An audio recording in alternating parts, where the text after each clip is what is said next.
you know how we do on a Wednesday. It's time for Legally Served.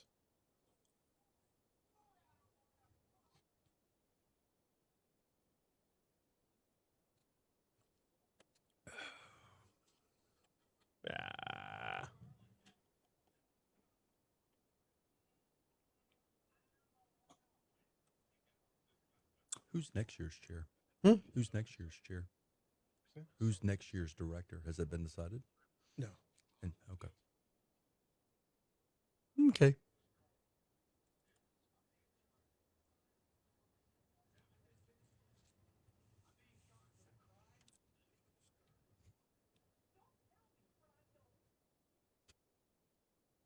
Oh, it's time to dive in. Yes, it's time for Legally Served. Time to welcome in attorney Franz Borghardt. Franz, what's happening, dude? Good morning, fellas. Late night? A little bit. A little bit of a late night. A little bit. And we know very, very little now that we didn't know going into last night. We know very little now that we didn't know when polls closed at 8 p.m. Not today, but in the future, I want to have a conversation about why we don't have a universal voting system. Why it's like I'm more than happy to have that conversation. Hodgepodge all over the place. Because we're not America. We're the United States of America. We are 50 states. Right. We are 50 states, which means we have 50 different elections. We don't have federal elections here. We're not China. I got it. Russia. I got it. But don't you feel like we have similar issues every single election? It's 2022. Shouldn't we have this down by now?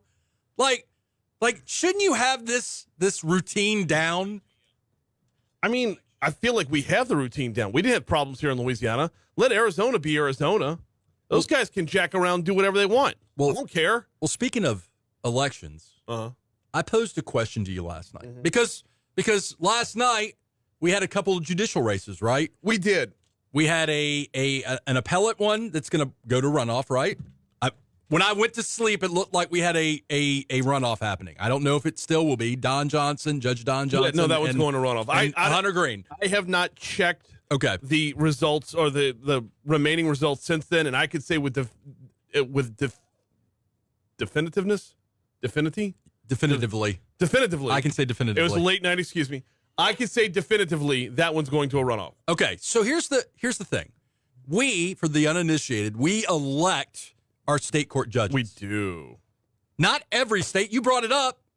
There's 49 other states, right? Right. 49. Right. Not 48. 49 other states. We got some American territories all over the place. Some of the states appoint their state court judges. Yes. Like in the federal system. Mm-hmm. And again, for those not paying attention, federal judges are appointed by the president with the advice and consent of who? Congress. Mm-hmm. So Senate, but yeah. Senate. I'm sorry. Okay. I threw you off. Settle down there over there, Alondra. She just giggled. It's going to be that kind of a morning. All right. So my question to you last night was, are we doing it the right way? Should we elect our state court judges? Does that facilitate, on the one hand, that facilitates what? The will of the people. Democracy. The election process? Yes. But, and I will follow up, and I can't believe I'm the one that's going to pose this question. I'm going to follow up with, do we know enough about the legal system as lay people? Well, I do.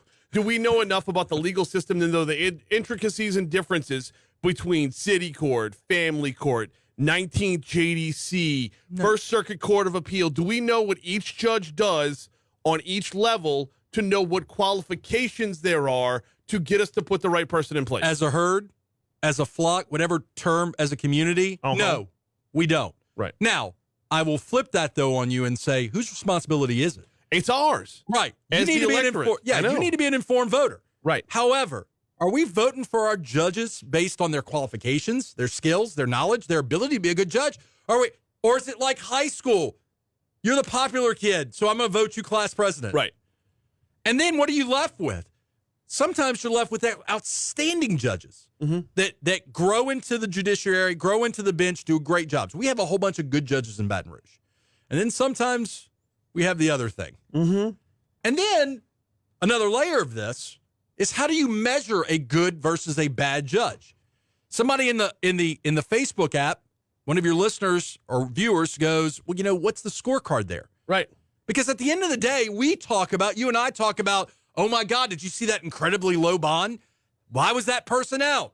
Yes. You know- Why you know- did that person get killed? Oh, because the person who killed them was out on bond. Right. Yes, absolutely. Well, who gave them that bond? Right. We don't talk about, hey, that was a good job, Judge. Slap him on the butt and say, good job. No. That boy. No, a good judge is like an NFL referee. You shouldn't know they're there. Under the radar. Right. Under the radar. So, my question becomes, how do you feel about an appointed system? And then who would appoint? Would it be the mayor?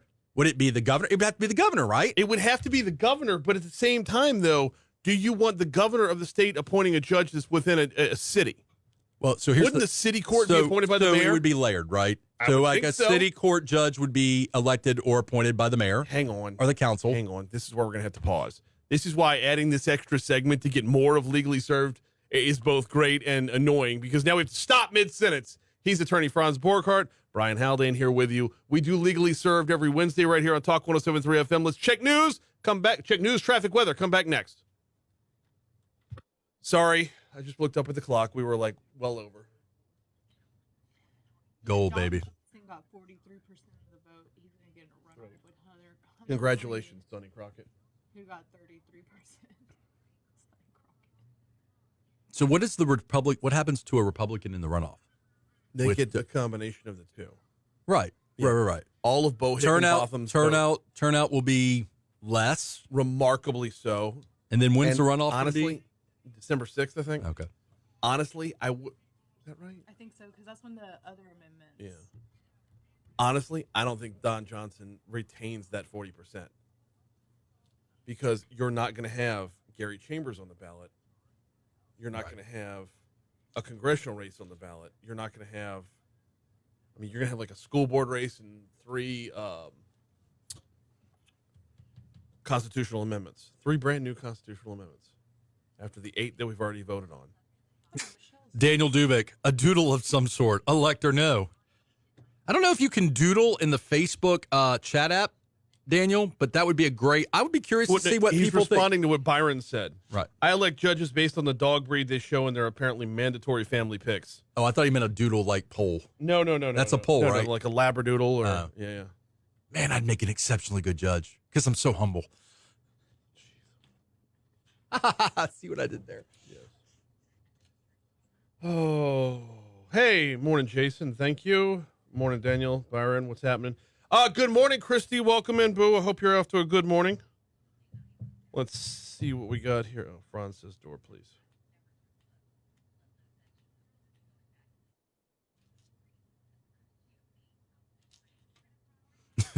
Hypoallergenic breeds show good judgment. They certainly don't shed. Well, there's a ton of other. So appointment means you can make decisions unfettered No, you can't. unless you have to be reappointed. So a federal judge, the belief is that a federal judge makes better decisions because he or she is not worried about reelection. Yeah. Which, to me, is a level of power that I'm not comfortable with. Huh? Well, then what's the middle ground? You don't want him elected. You don't want him appointed. Cast lots. Yeah, that's the point, is there is no right answer to the question. They're all wrong answers to the question. And the fact that they're all wrong answers to the question makes it a good question. Don't try to sift through that. Who'd you vote for? He voted for Gary Chambers for sure. There was that moment in the booth where I was like, wouldn't it be fun to vote for Gary Chambers? And I giggled a little bit. I was like, wouldn't it be fun to vote for Gary Chambers? Only one who's not going to hate on Gary. I'm not hating on Gary. He did an We've broken outstanding bread with the man. He did an outstanding job. Like, I'm very impressed. I've told him last time I saw him at that restaurant we were at, the Indian restaurant we were at, I told him, I said, dude, I'm impressed at the way you've evolved as a human being from the first days of you doing activism to where you are now. Yeah. Like, would you ever have predicted that he was going to run a respectable Senate campaign? Right.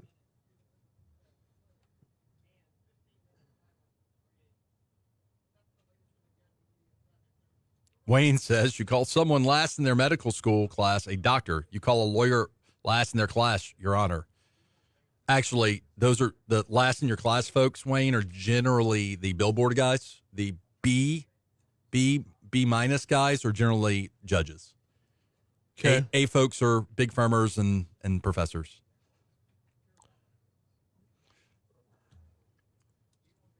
Eric, mad props to Gary. Good showing. Yeah, dude. It was. Raised a bunch of money. Zero props to the state Democratic Party, by the way. Zero. Did they not props. back him? No. Well, they backed Luke Mixon Okay. and gave him zero support after that. I saw little to nothing. Was that a calculated, hey, we're not going to waste our resources because we think John Kennedy's got this? So that's the thing, is as of today, the state Democratic Party needs to be looking at the governor's race next year. Okay. And I don't know what you do with that if you're the Democratic Party because you have nobody to run. I was about to say Gary Chambers for governor. Right? Head to head. Ooh. I will move out of Louisiana. I'm in the box. I will Jeff move- Landry or Gary Chambers? Woo! I will leave the state of The Louisiana. Jeff Landry endorsement's going to come back to bite everyone in the ass. Is Chris Nakamoto being arrested? What? He was previously removed from a clerk of court, but that looked like last night, right? It looked fresh. I'm going to have to ask. I'll text him later on. If he was arrested last night, I'm sure he's going to be able to take the kids to school. She could take him to school. Oh, wait. Will there be another investigative journalist outside of the prison when he makes bond to put a microphone in his mouth from WBRC? It's the guy, you and I have talked about him before because I think you represented him at some point. He was with Brett Buffington. the one. Sounds like a comic book reporter. Buffy. Sounds like a side character in an off-brand comic book. Not like a Batman, but something not as good as Batman. Local Well, reporter. Buffy Brett was a Buffington vampire slayer. knows that. But oh. All right, let's get a look at that forecast. Let the cooling off begin. Here is WBRZ meteorologist Marissa Nuzzo.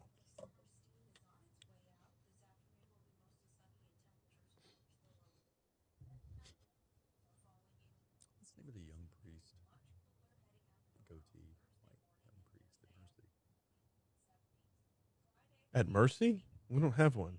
He said mass yesterday. He's not necessarily at Mercy. Where's he at? Agnes, or where is he? I don't know. Okay. Remind me to tell you a story. Okay. Mass got very dark yesterday. Really? St. George is a younger priest. Well, this was at Mercy. I know. Yeah.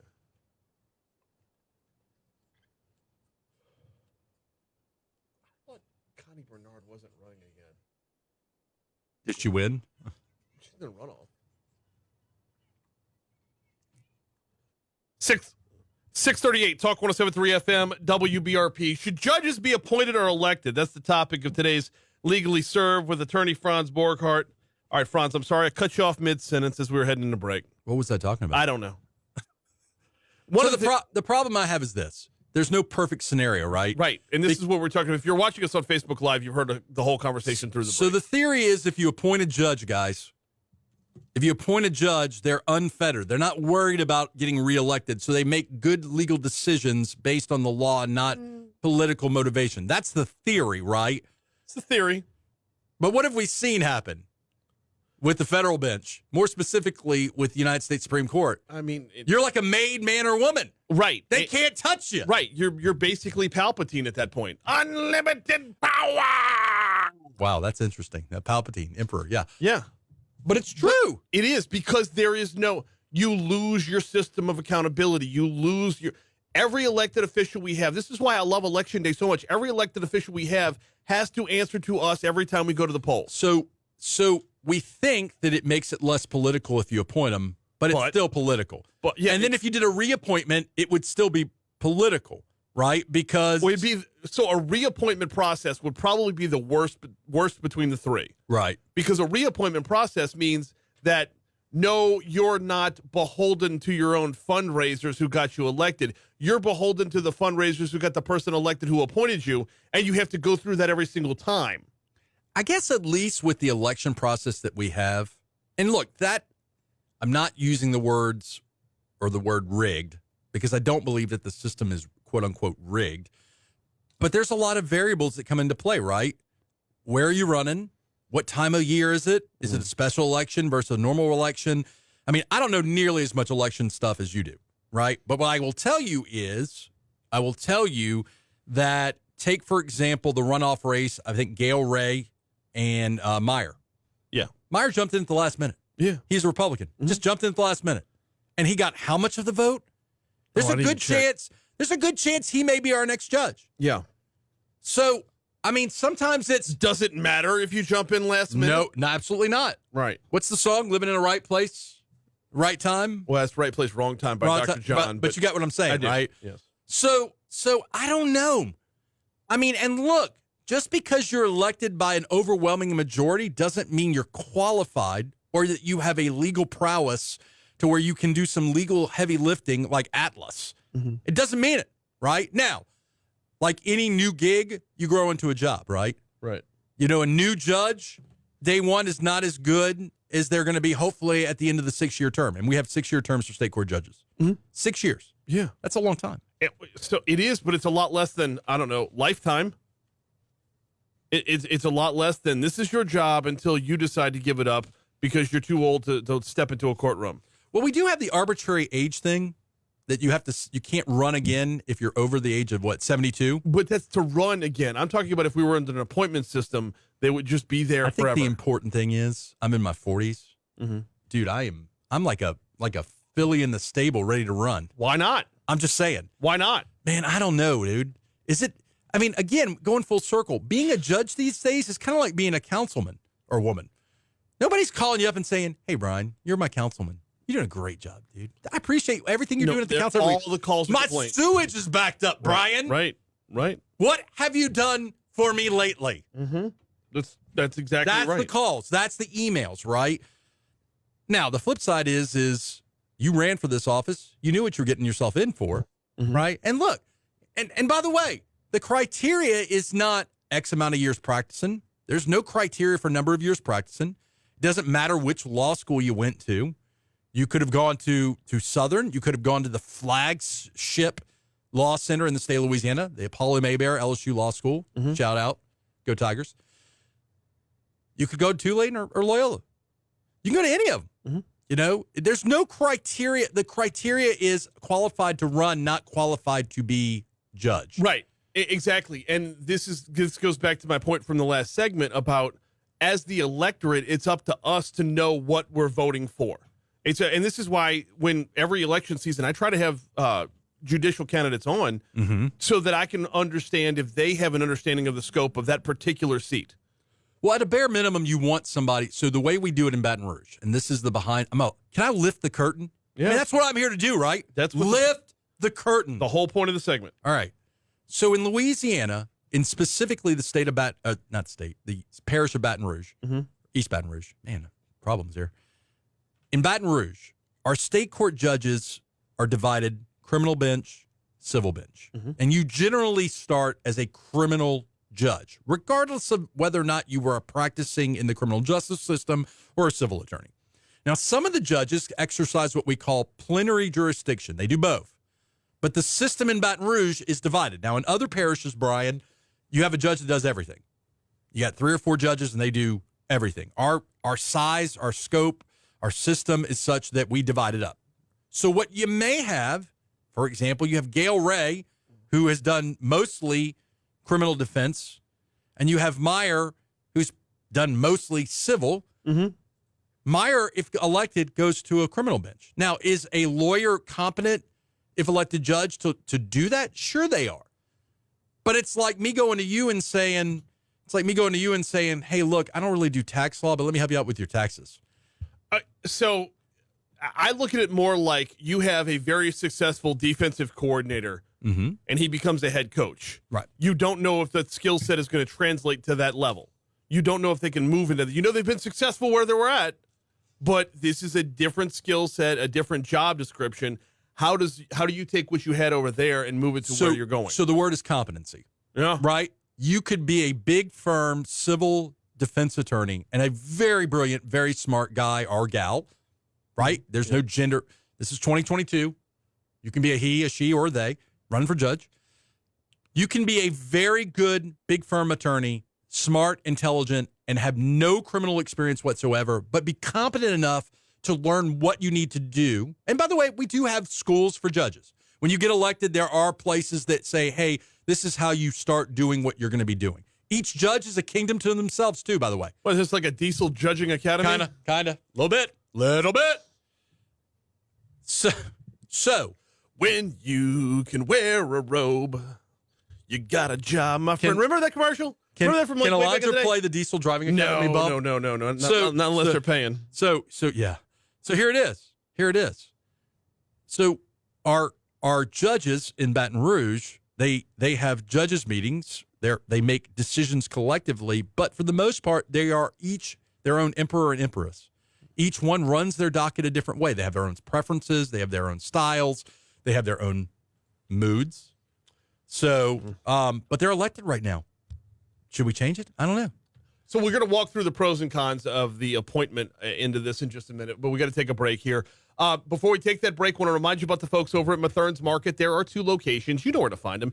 Downtown on 3rd Street. I mean, how quickly did Mathern's become a staple downtown? Feels like they've been there forever, right? It's good stuff. It is. Fantastic lunch counter, fantastic a very, very good salad bar, great wine selection in the old bank vault downtown. But there's also Mathern's on campus. Nicholson Gateway Shopping Center, right across the street from Tiger Stadium. They're your tailgate headquarters all season long. They're also your Thanksgiving headquarters as well. In fact, if you visit Mathern's Market's Facebook page, you can see the catering menu, the the catering menu that you can order. Take a little bit off of your Thanksgiving plate, pun very much intended, and hand it off. The holidays can be stressful. Make life a little bit easier for you. And oh, by the way, they are a full-service grocery store. So swing by, pick up everything you need. Download the Mathern's app, have it brought up right out to your car. It's Mathern's Market in the Nicholson Gateway Shopping Center directly across the street from Tiger Stadium. Quick break for traffic and your money now. We're back at it next. I go get lunch there sometimes. Salads. The downtown one? No. Yeah. No, the Campus? The campus one. The crazy thing because you is can park and there's no issue. The parking lot for the downtown one is garbage. And I don't feel like I'm doing them dirty by saying that. Well, I think they know. And that's not entirely their fault. It's not. It's just they built it. They did the best they could with what they built into. And I don't think they ever expected to be that popular of a drive-up spot. Dara says Wednesdays with Franz. Yes, Dara. It is Wednesdays with Franz. I got a full day today, man. I've got court in Baton Rouge. I've got federal court. I've got court in West Baton Rouge. And then I've got Port Vincent, the parish, mayor's court. The part I don't like about electing a judge is we as an electorate don't know what to look for. But it's the same thing with every post that's out there. Like, how many times have you heard,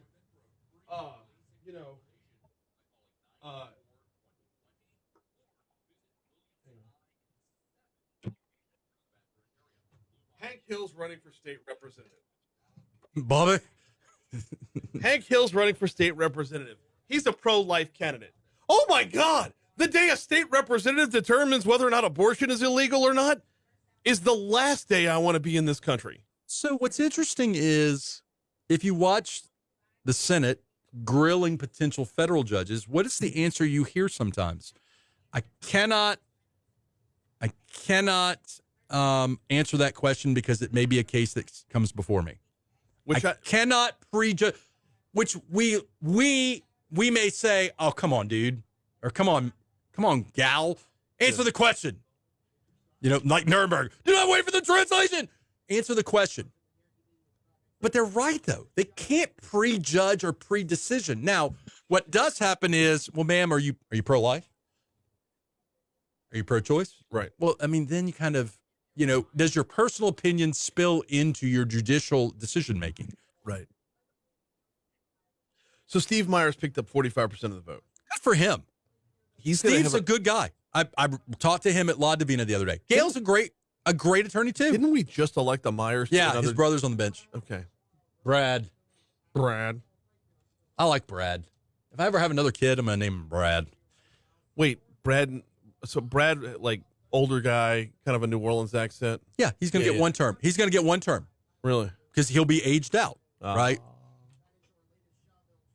I wouldn't mind naming a kid Haldane. Haldane, not Haldane, but Haldane. How do you pronounce it? We're going to continue our discussion. Should judges be appointed or elected? It's legally served. We do it every Wednesday. Right now, though, let's check your money now on Talk 107.3.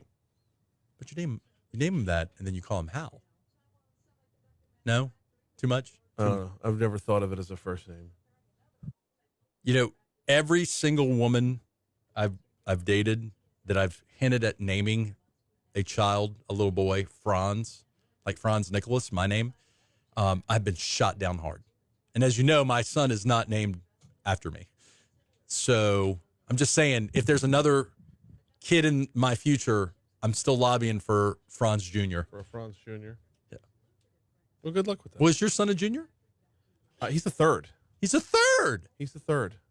So you're a second? You're a junior? No. Oh. My son's not named after me. I don't know what you My son James is not named after his dad, Brian. Okay, well, to be fair, Smarty, sometimes we go by middle names, first names. I don't know I call you Brian. Yes, because that's my name. Thank you, Brian. Okay, Clint says, what about appointments for a limited time rather than a life term? We talked about this a little earlier in the segment. It's dangerous. So, yeah, I feel like you get the worst of both worlds if you do it that way, Clint, because you're constantly answering to somebody. You're beholden to somebody at that point. Well, you take the appellate race. Don Johnson, Hunter Green, Bo Higginbotham, those were the three that ran against each other, right? Mm-hmm. All three have been judges for a while. Hunter Green, who I was supporting Hunter Green, he was a family court judge. Bo Higginbotham, former prosecutor, judge in the criminal court. Don Johnson, I think, runs a dual docket. He's done criminal. He's done civil. All three of those guys would have been qualified to be an appellate judge. Yeah. All three. When Don Johnson came on the show, but he's a very smart dude. He is, but he talked very little about actually being a judge. He talked everything about fighting a racial battle to get where he is. So I'm like, you would think.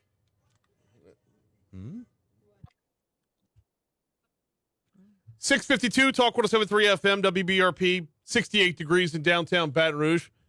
Legally served as part of Mornings with Brian Haldane, rolling right along. So we're talking about the difference between whether or not you should appoint versus elect a judge. And we're taught from a young age that we live in America.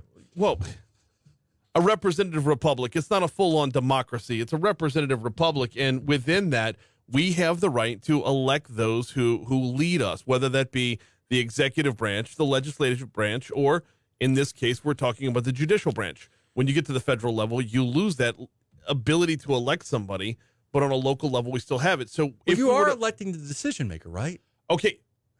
Your representative, like your senator makes the decision, casts a vote as to the federal judge. Which is the point of a representative republic. Yes. If we were to appoint by governor, and look, let's not mince words. Unless you did a lawyer committee of experienced lawyers in the jurisdiction to make an appointment of a judge, which would make everybody very nervous, right? Because we know how much we trust lawyers. Right? Unless you do a judicial committee of lawyers in the local bar, it's going to be the governor who appoints. It's going to be the governor who appoints what we're talking about, right? We elect the governor. We elect the governor. So you elect the governor. The governor appoints somebody. Would that person be approved by the state Senate the same way a Supreme Court justice would be approved by the U.S. Senate any federal court appointment? So remember, we have municipal judges. City court. We have state court judges, which are parish. Mm-hmm. So, and then some of the judges that are parish judges are tri-parish judges. So, like, West Baton Rouge, Point Capee, and Iberville. So it's not just parish by parish, right? And so sometimes you have somebody in Iberville, but that would be the same as like all the federal seats that are broken down by district as well. Sure. I think the overwhelming point that we can agree on, or the point that we can overwhelmingly agree on, is I would make an exceptionally good judge. I don't know. Can you imagine? Can you imagine what that would look like? It's the day after elections, and now you're going to start running this? Look, I'm just saying, like, the call that you and I are going to have is, hey, Brian, they just elected me judge. I get 6 years. I get one term. I've said before to you, if I ever get elected to any office, I get one term. Where was this during qualifying, Franz? Well, Where were the other then, thing man? is, the other thing, and people don't realize this, and you can look, state court judges. So why do people run for judge? Well, there's the prestige, right? But it's also not a bad salary. Mm-hmm. There's retirement if you hit a certain amount of years. I think if you get 3 terms, you get retirement. That's 18 years. Think about that. 18 years. Only 18 years you get full retirement. Okay, but there's also, and let's try to be a little more altruistic about this, there's the job itself. Right. Not just the mercenary, I'm here for the paycheck. Well, I'm also being realistic, right? Mm-hmm. To be sure, to be clear, a lot of people that run for judge, they're taking pay cuts to be a judge. Yes. They're making more money in private practice than they are as a judge. Which is why I want to bring it back around to the job itself. But hold on, it is a quality of life thing.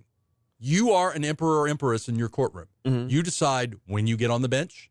Like at 9 o'clock, if something is set for 9 o'clock and Judge Brian doesn't get on the bench at 9, Franz is not in the courtroom saying, "Come on, Brian, what the heck?" So this was one of the things that David Connigan, running for a family court judge or city court judge up in Zachary, and I was asking him, what are some of the qualifications? And the first thing he said, if I'm remembering this right, because it was a couple months ago, I said, what are the qualifications to run for city court judge in Zachary? He says, showing up, consistency, putting in a full day's work, actually getting through the docket every single day rather than just rolling in at 11 and rolling out by 1 to hit your tea time. Right. Like, whoa. And now, those were not direct quotes, by the way. So a good judge gets on the docket consistently, same day every day, same time every day, works through the docket, then has to do work outside of the docket, has to research to make decisions. There may be courthouse responsibilities, but let's just be clear, it's a quality of life change from the grind of daily practice. It is. So would you start tapering off which judges are elected versus appointed? Maybe start with, things that cover multi-parishes? I think you got to have all or nothing. I think you've got to have one system or another system. And look, I'm not saying the system we have now is not good. I'm saying there's always room for this conversation because at the end of the day, the other conversation we have on a quasi-monthly basis is, how does this person out of jail? Yeah. What are we going to do about the crime here? Is the judge responsible for fixing the crime in Baton Rouge? I mean, well, not like maybe say the mayor, not like say the police chief, not like say the council, but in the sense that the judge makes decisions on sentences, on bonds. Well, they do have a say in the system, right? The biggest argument in favor of an appointment of a judge is you lose the politicism of it. Right. If you appoint, hang on now, I'm not done. The biggest argument is you lose the politics if you have an appointment of a judge rather than an election. Has there been a time in our nation's history where people haven't looked at the Supreme Court and been more political about it than right now? Well, I think they've always been political about it. We just have the access now to the media in real time. And by the way, the Democrats are talking about adding justices and reforming all that. But if they had a Democratic majority or a left-leaning majority Supreme Court, who would be talking about the same thing? Right. Absolutely. Yeah, the Republican. Absolutely. Yeah, but so it's... I think my point is, at the end of the day, you can't remove the politics of it. Elections have consequences. Well, Galen asked, doesn't the Bar Association rank judges? Well, it's not like a baseball statistic ranking. It's not like we don't have a calendar of best looking, best black robe. So no, the ranking, so to speak, is when they get reprimanded, scolded, called out in the news censored, because the person they let out on a cheap bond ended up committing another crime. You could even make commercials with people in inmate suits. These things happen. Yeah. He's attorney Franz Borghardt. We do Legally Served every Wednesday at this time. So all that, and we're still unresolved, right? I think you're leaning towards appointment. I'm leaning towards Franz Borghardt for judge. You're leaning towards appointment right after you get elected. That's where you're at. Yep. All right, we do it every Wednesday at this time, Franz. I always appreciate you, man. All right. We got the CBS World News Roundup coming your way. Hey, just a quick recap, and we're going to go through all the races next hour. But just a quick recap. Senator John Kennedy, reelected without a runoff. All 6 congressional seats in Louisiana, reelected without a runoff. We'll get into the nitty-gritty of it right if we get more of a national look at the CBS World News Roundup right now on Talk 107.3 FM. This is a fun conversation, guys. It is. I really appreciate your input, Alondra. It was great. Great commentary. Love you, Alondra. Y'all can't have a morning where you're nice to each other. I love Alondra. Alondra is a nice person. I don't remember. It was earlier, though. You did post in the app. I thought that was funny. But she posted in the app in response to what you said to her. Okay. Love you, Alondra. Yeah. So yeah, I'll tell. Jason says, "Is the law inhibiting the judges?" Morning, Scott. Is the law inhibiting the judges from setting appropriate bail, or is it just the judge? As I understand it, it's the judge. Yeah. Well, okay. So the problem is some places have kind of like a unofficial schedule, and by schedule I mean, okay, for this kind of case, the bond will probably be this. Okay, or for this kind of case, the bond will be this. But we do want them to have a certain amount of decision-making authority, right? Right. We want them to be able to say, okay, well, this one's a little different than this one. Galen, I'm often wrong. Oh, man.